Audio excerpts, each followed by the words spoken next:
दोस्तों आज के हमारे इस वीडियो का टॉपिक है why only carbon brush is use. मतलब कि हम कार्बन के ही ब्रश का क्यों उपयोग करते हैं। दोस्तों इस वीडियो के अंदर आपके कार्बन ब्रश से जुड़े और भी कई सवालों के जवाब मिलने वाले हैं। तो दोस्तों वीडियो को स्टार्ट कर लेते हैं।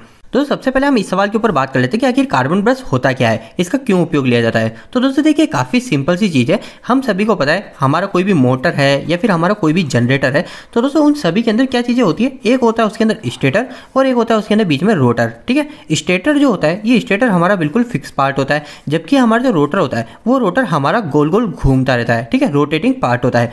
अब दोस्तों अगर हमको इस स्टेटर में सप्लाई देनी हो तब तो हमको कोई दिक्कत वाली बात नहीं है, क्योंकि ये स्टेटर फिक्स है, इसके अंदर हम डायरेक्ट तार जोड़ेंगे और हम सप्लाई दे सकते हैं। पर अगर हम इस रोटर के अंदर सप्लाई देना चाहते हैं या फिर इस रोटर से सप्लाई को लेना चाहते हैं, तो इन दोनों केस के अंदर हम क्या करेंगे। इन दोनों के केस में अगर हम रोटर से डायरेक्ट वायर को जोड़ देंगे तो हमारा क्या होगा, जैसे रोटर घूमेगा, जैसे रोटर हमारा मूव करेगा, तो उस समय जो भी हमने कनेक्शन दिए वो कनेक्शन ऑटोमेटिक टूट जाएंगे।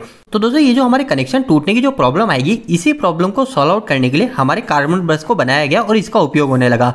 दोस्तों आखिर इस कार्बन ब्रश का काम क्या होता है। इसका काम काफी सिंपल सा होता है। इस कार्बन ब्रश के उपयोग से हम रोटर के अंदर करंट को ट्रांसफर करवा सकते हैं, या तो उसके अंदर करंट को भेज सकते हैं या उसके अंदर करंट को ले सकते हैं। मतलब कार्बन ब्रश के थ्रू हम करंट को आदान प्रदान कर सकते हैं। अब दोस्तों ये आखिर वर्किंग कैसे होती है, इसको भी हम 1 मिनट के अंदर समझ लेते हैं। दोस्तों देखिए जैसे हमारा स्टेटर है और ये है हमारा रोटर। अब मेरे को क्या करना है, इस रोटर के अंदर एक सप्लाई देनी है। जैसे मैं मान लेता हूँ मेरे को इसके अंदर एक डीसी सप्लाई को देनी है रोटर के अंदर, तो मैं क्या करूंगा, मेरा जो स्टेटर है इस स्टेटर पे हमारा एक कार्बन ब्रश को लाके फिट कर दूंगा।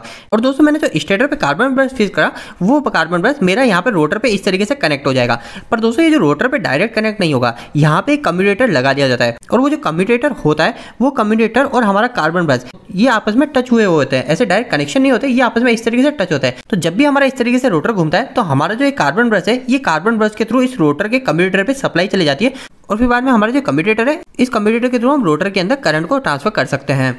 अब दोस्तों हम यह जान लेते हैं कि आखिर इसका इस्तेमाल कहाँ किया जाता है, कार्बन ब्रश हम कहाँ पे उपयोग में लेते हैं। तो इसका उपयोग हम कई जगह लेते हैं, जैसे हमारी डीसी मोटर हो गई, डीसी जनरेटर के अंदर इसका इस्तेमाल किया जाता है। इसके अलावा हमारा जो ऑटो ट्रांसफार्मर होता है उस ऑटो ट्रांसफार्मर में भी आपको इसका उपयोग दिखेगा। इसके साथ साथ दोस्तों एक और हमारा जो इंडक्शन मोटर होती है। अब आप बोलेंगे कि इंडक्शन मोटर में तो इसका उपयोग नहीं किया जाता, तो दोस्तों हमारी जो इंडक्शन मोटर होती है इसके अंदर एक पार्ट होता है हमारा स्लिप रिंग इंडक्शन मोटर, और जो स्लिप रिंग इंडक्शन मोटर होता है उसके अंदर हमारे कार्बन ब्रश का उपयोग किया जाता है, जो कि हमारी एक एसी मोटर होती है। तो हमारे कई जगह पे कार्बन ब्रश का उपयोग किया जाता है। इसको आप कई बार देख भी सकते हैं, जैसे हमारे घर के अंदर मिक्सर ग्राइंडर होता है उसके अंदर भी आप देखेंगे। इसके अलावा हम ड्रिल मशीन का उपयोग करते हैं, उसके अंदर भी कार्बन ब्रश लगा होता है। मतलब कई जगह हमारे कार्बन ब्रश का उपयोग किया जाता है, और इसकी जरूरत कहाँ पड़ती है वो भी मैंने आपको बता दिया, हमारे करंट को ट्रांसफर करने के लिए रोटर के ऊपर। अब दोस्तों इसके बाद में हम हमारे मेन क्वेश्चन के ऊपर आ जाते हैं कि हम कार्बन ब्रश का ही उपयोग क्यों लेते हैं। हमारे पास और भी कई सारे मटेरियल होते हैं, जैसे हमारे पास कॉपर होता है जो कि काफी अच्छा कंडक्टर है, जो करंट को आसानी से फ्लो करता है। इसके अलावा हमारे पास एल्यूमिनियम भी है, उस एल्यूमिनियम को भी हम उपयोग में क्यों नहीं ले रहे, तो हम इसके ऊपर बात कर लेते हैं। इसके साथ साथ दोस्तों मैं आपको एक छोटी जानकारी और देना चाहता हूँ, ये आपको काफी ज्यादा इंफॉर्मेटिव रहेगी। दोस्तों हम सभी सुनते हैं कि हमारे ओनली फॉर कार्बन ब्रश का ही उपयोग किया जाता है, पर दोस्तों ये हमारी सिर्फ छोटी मोटर, जो हमारी स्मॉल मोटर होती है, उन स्मॉल मोटर में हमारी ये चीज होती है, उस स्मॉल मोटर में कार्बन के ही ब्रश उपयोग में लिया जाता है। पर हमारी जो बिग साइज की मोटर होती है, जो हमारी बड़ी मोटर है, ज्यादा पावर की मोटर है, उसके अंदर जो हमारे ब्रश का उपयोग किया जाता है वो हमारे कार्बन प्लस ग्रेफाइट के ब्रश होते हैं। तो आपको इस चीज का ध्यान रखना है, हमारे स्मॉल मोटर के अंदर जो ब्रश उपयोग में लिया जाता है वो कार्बन के होता है, पर हमारी जो बड़ी मोटर होती है उसके अंदर जो ब्रश उपयोग में लिया जाता है वो कार्बन प्लस ग्रेफाइट, इन दोनों से मिलकर बनाए जाते हैं। पर हमारा क्वेश्चन ये है कि आखिर कार्बन ही क्यों, कॉपर या एल्यूमिनियम क्यों नहीं। तो अब हम इसके ऊपर बात कर लेते हैं। तो दोस्तों कार्बन का उपयोग करने के पीछे एक नहीं बल्कि कई कारण है। सबसे पहला जो कारण है वो है melting point of carbon is high. मतलब कि हमारा जो मटेरियल कार्बन होता है इसका जो मेल्टिंग पॉइंट होता है, मतलब कि कितना गर्म होगा हमारा कार्बन, उसके बाद में जो पिघलना स्टार्ट करेगा वो हमारा मेल्टिंग पॉइंट इसका काफी ज्यादा होता है। जैसे कि अगर हम बात करें हमारा कोई कॉपर का पदार्थ है और अगर हमने उसको 1050 डिग्री सेल्सियस की हीट दी, मतलब उसका इतना टेम्परेचर किया, तो वो हमारा पिघलने लग जाएगा, मेल्ट होने लग जाएगा। पर अगर हम कार्बन की बात करें तो कार्बन का मेल्टिंग पॉइंट काफी ज्यादा होता है। इसका मेल्टिंग पॉइंट हमारा 3500 डिग्री सेल्सियस तक होता है। तो दोस्तों सबसे पहला पॉइंट यही है, कार्बन का मेल्टिंग पॉइंट ज्यादा होता है, और ये मेल्टिंग पॉइंट हमको काफी ज्यादा जरूरी भी है, क्योंकि जैसे मैंने आपको बताया कि हमारे जो कार्बन ब्रश होते हैं और हमारा रोटर होता है उसका डायरेक्ट संपर्क नहीं होता, वो हमारे कम्यूटेटर पे हमारा इस तरीके से रगड़ खाता है। तो जब वो हमारा इस तरीके से टच होता है तो यहाँ पे कई बार स्पार्किंग होती है, जिसके कारण हमारे हीट काफी ज्यादा जनरेट होती है। तो इसलिए हम यहाँ पे जो भी मटेरियल का उपयोग करेंगे वो हमारा हाई मेल्टिंग का मटेरियल होना चाहिए, ताकि वो ज्यादा हीट को सहन कर सके। इसके अलावा दोस्तों कार्बन का उपयोग करने के पीछे हमारा दूसरा कारण ये होता है, carbon is soft as compare to copper. मतलब कि हमारा जो कार्बन मटेरियल होता है ये कॉपर के मुकाबले सॉफ्ट ज्यादा होता है। अब दोस्तों इसके सॉफ्ट होने के क्या हमको फायदे मिल जाते हैं, ये काफी ज्यादा जरूरी पॉइंट है। तो दोस्तों जैसा कि मैंने आपको बताया ये रोटर है, इस रोटर पे यहाँ पे कम्यूटेटर बना हुआ है और यहाँ पे हमने इस पर कार्बन ब्रश को लगा रखा है। अब दोस्तों समय के साथ में जब ये आपस में दोनों टच रहेंगे और बार बार ये हमारे इस तरीके से रगड़ खाएंगे, मतलब फ्रिक्शन होंगे, तो हमारा क्या होगा, इन दोनों में से एक मटेरियल धीरे धीरे करके खराब होने लगेगा, मतलब वो धीरे धीरे करके टूट रहा होगा।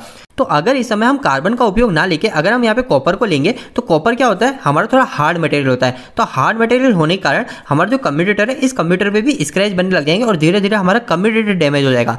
पर अगर हम यहाँ पे कार्बन के ब्रश का उपयोग लेते हैं, तो हमारे कार्बन के ब्रश सॉफ्ट होने के कारण जब हमारा इन दोनों के बीच में फ्रिक्शन होगा, तो हमारे जो कार्बन के ब्रश है वो हमारे धीरे धीरे करके डैमेज होने लग जाएंगे। और हमको यही चाहिए, हमारे कार्बन ब्रश को ही हमको खराब करना है, ताकि हमारा जो कम्यूटेटर है, इस कम्यूटेटर पे कोई भी प्रॉब्लम ना आए और कम्यूटेटर की लाइफ काफी लंबी रहे, क्योंकि कम्यूटेटर हमारे कार्बन ब्रश के मुकाबले काफी ज्यादा महंगे होते हैं। इसके बाद में दोस्तों हमको तीसरा फायदा यह मिलता है, negative temperature coefficient of resistance.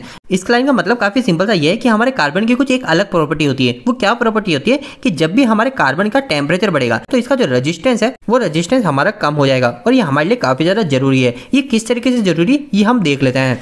दोस्तों जैसा कि मैंने आपको बताया, जब हमारा कम्यूटेटर और कार्बन ब्रश आपस में फ्रिक्शन में आएंगे, तो यहाँ पे स्पार्क जनरेट होगा, और स्पार्क जनरेट होने के कारण यहाँ पे हीट जनरेट होगी। तो हीट जनरेट होने के कारण हमारा जो कार्बन ब्रश है, ये कार्बन ब्रश भी हमारा गर्म होने लग जाएगा। तो दोस्तों अगर ये हमारा कार्बन ब्रश गर्म भी होता है, तो हमारा जो करंट फ्लो है, उस करंट के फ्लो होने पर हमारे कोई भी प्रॉब्लम नहीं होगी, क्योंकि हमारा जो कार्बन की प्रॉपर्टी होती है वो कुछ इस तरीके से होती है कि हमारा जब टेम्परेचर बढ़ेगा, तो हमारा रेजिस्टेंस और कम हो जाएगा, मतलब हमारा करंट और भी आसानी से फ्लो हो जाएगा। तो कार्बन ब्रश का उपयोग करने का हमको एक ये भी फायदा मिल जाता है। इसके साथ में दोस्तों हमको कार्बन ब्रश का आखिरी फायदा यह मिल जाता है, कार्बन इज सेल्फ लुब्रिकेटिंग। मतलब कि हमारा कार्बन ऐसा मटेरियल है, इसको लुब्रिकेशन की जरूरत नहीं होगी, ये काफी ज्यादा सॉफ्ट और सिल्क होता है।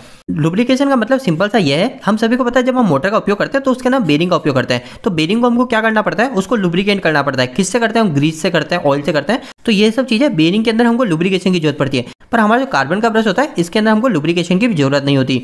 तो दोस्तों कार्बन के ब्रश उपयोग होने से हमको ये 4 फायदे मिल जाते हैं, इसलिए हम कार्बन ब्रश का उपयोग करते हैं। तो दोस्तों उम्मीद है कि आज के इस वीडियो के माध्यम से आपको कुछ बेहतर जानकारी मिली होगी। दोस्तों इस वीडियो खत्म करने से पहले आपके लिए काफी महत्वपूर्ण सूचना है कि हमने एक वेबसाइट स्टार्ट करी, जिसका नाम है www.engineeringdost.com। दोस्तों इस वेबसाइट पे आपको काफी अच्छे हिंदी में इलेक्ट्रिकल और मैकेनिकल से जुड़े आर्टिकल मिलेंगे, और आपको यहाँ पे जो भी आर्टिकल मिलेंगे वो इतने आसान शब्दों में होंगे कि यहाँ पे 8वीं या 10वीं क्लास के लड़के भी जाकर इनको पढ़ते हैं, वो भी अच्छे से इलेक्ट्रिकल मैकेनिकल को समझ जाएंगे। तो दोस्तों एक बार हमारी वेबसाइट से जरूर जुड़िए। इसके लिए आप गूगल पे जाकर सर्च मार सकते हो इंजीनियरिंग दोस्त, और आपको वेबसाइट कैसी लगी प्लीज हमें वहाँ पे कमेंट बॉक्स में कमेंट करके जरूर बताइएगा। दोस्तों आपको यह वीडियो कैसा लगा, इस वीडियो को लाइक करके जरूर बताएं। अगर आपका कोई भी सवाल इस वीडियो के प्रति या इलेक्ट्रिकल से जुड़ा है, तो आप मुझे नीचे कमेंट बॉक्स में कमेंट करके पूछ सकते हैं। इलेक्ट्रिकल की वीडियो अगर आप हिंदी में देखना पसंद करते हैं, आज ही हमारे चैनल को सब्सक्राइब कर लीजिए। आज के लिए इतना ही, धन्यवाद।